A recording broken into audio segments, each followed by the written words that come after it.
Lepo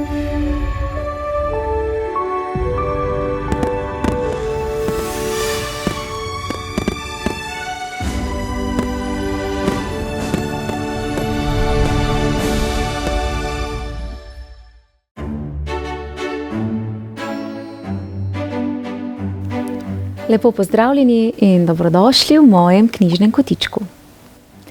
Tokrat vas vabim k poslušanju že 5. zgodbe iz pravljičnega sveta Vilina Tjana. Zgodbe, ki nas bo nežno popeljala tja, kamor redko pogledamo, v globino srca. Spoznali bomo dečka, ki je živel v veliki hiši, njegova soba pa je bila pravo kraljestvo igrač.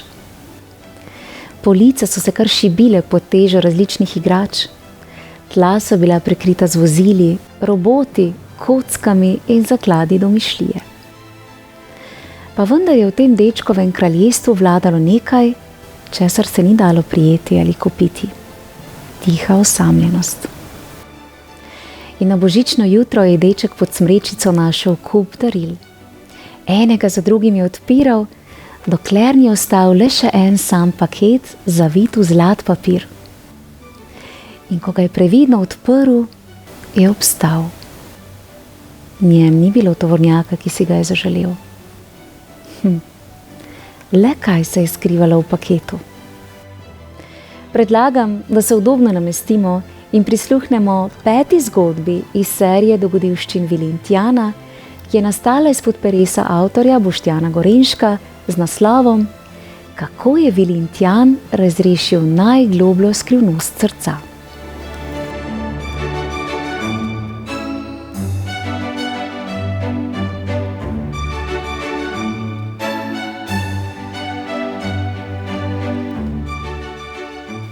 Bilo je nekaj dni pred Božičem in Božiček je imel še posebej polne roke dela. Po hiši je dišalo po sladkih cimetovih zvezdicah, vilini so veselo šivali, sestavljali, zavijali in peli. Le eden ni stal za delovno mizo. To je bil Vilin Tjan. Tjan ni bil navaden vilin. Bil je Božičkov detektiv za otroška srca. Njegova naloga ni bila zavijanje daril, temveč nekaj veliko pomembnejšega. Ugotoviti, kaj si otroci zares želijo. Ne tisto, kar napišejo v pismih, ampak tisto, kar nosijo v svojih srcih. Uf, Tjan, imaš že novo skrivno misijo? Je radovedno zalajal psiček Nudli, ki je veselo poplesaval in migal z repkom.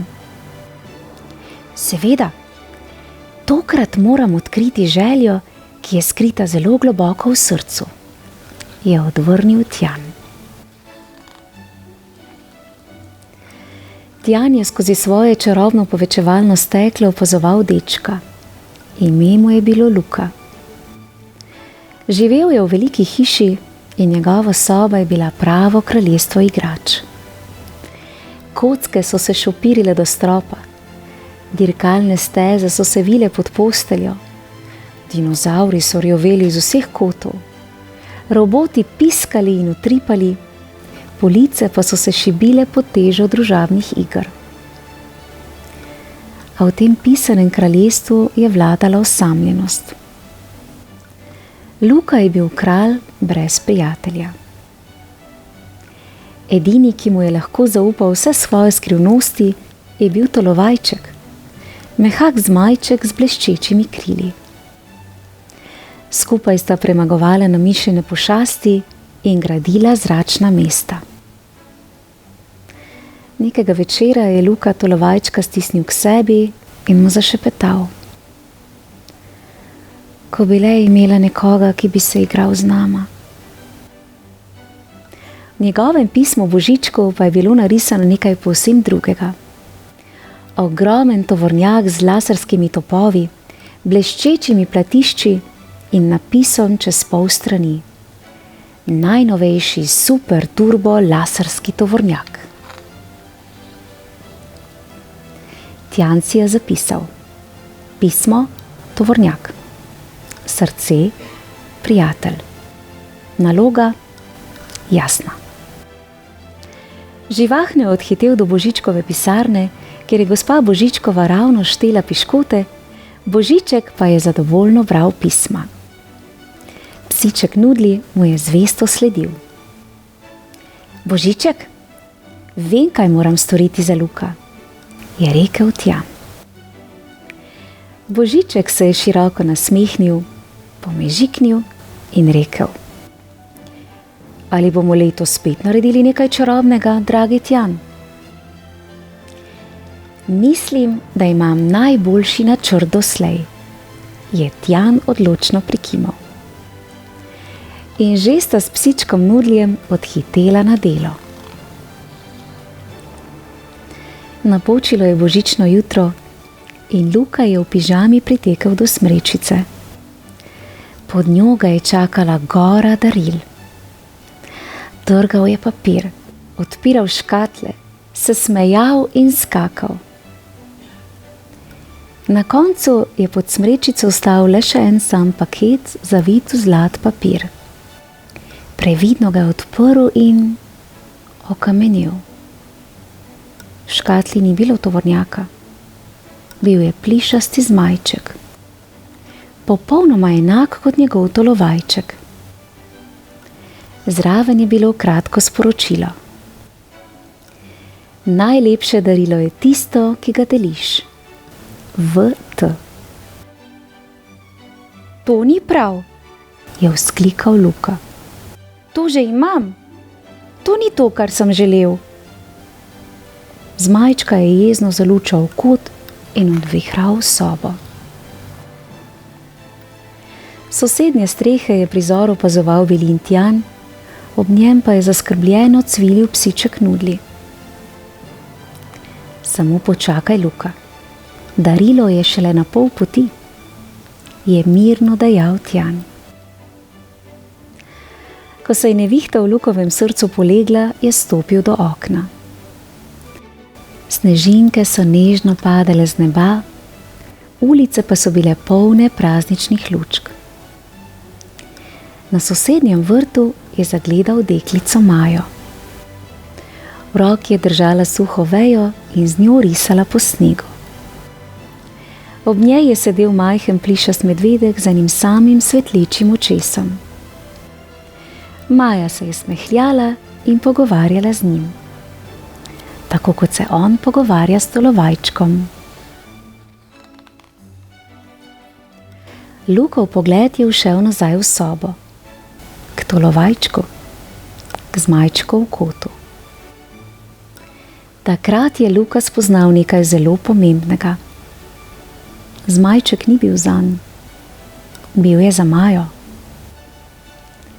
Počasi ga je pobral, ga pobožal in močno stisnil k sebi.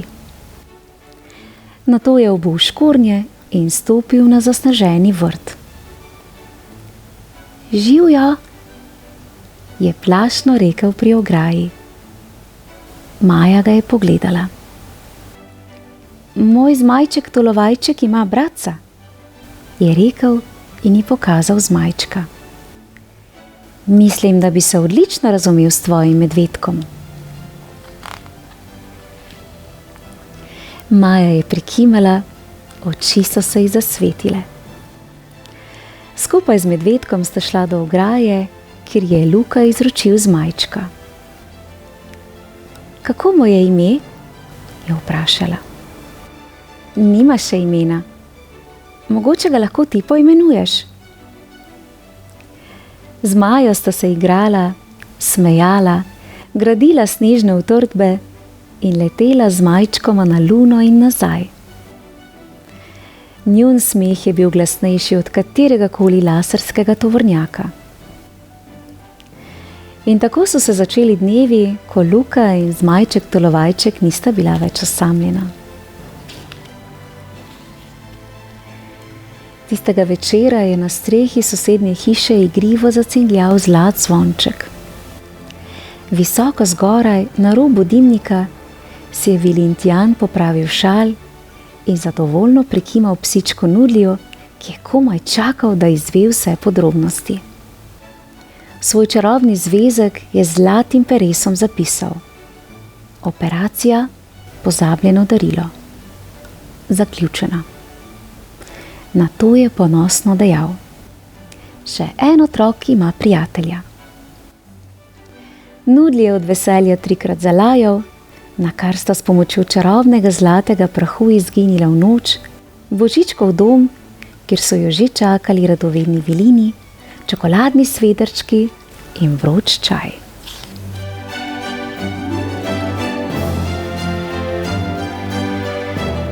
Kako čudovita in srčna zgodba.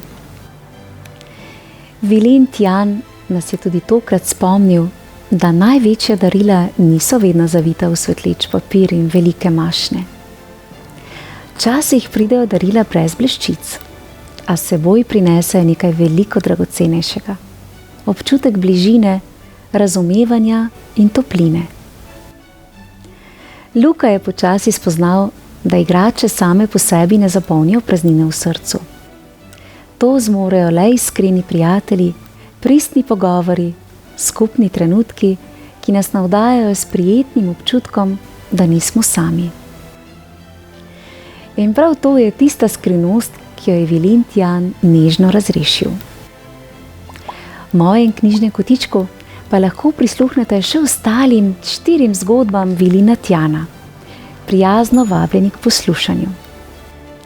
Pošiljam vam pravličen pozdravček v družbi prijaznega Vilena Tjana, dečka Luka in deklice Maje. Čau, čau! Bravo, Tjan. Odlično si rešil nalogo.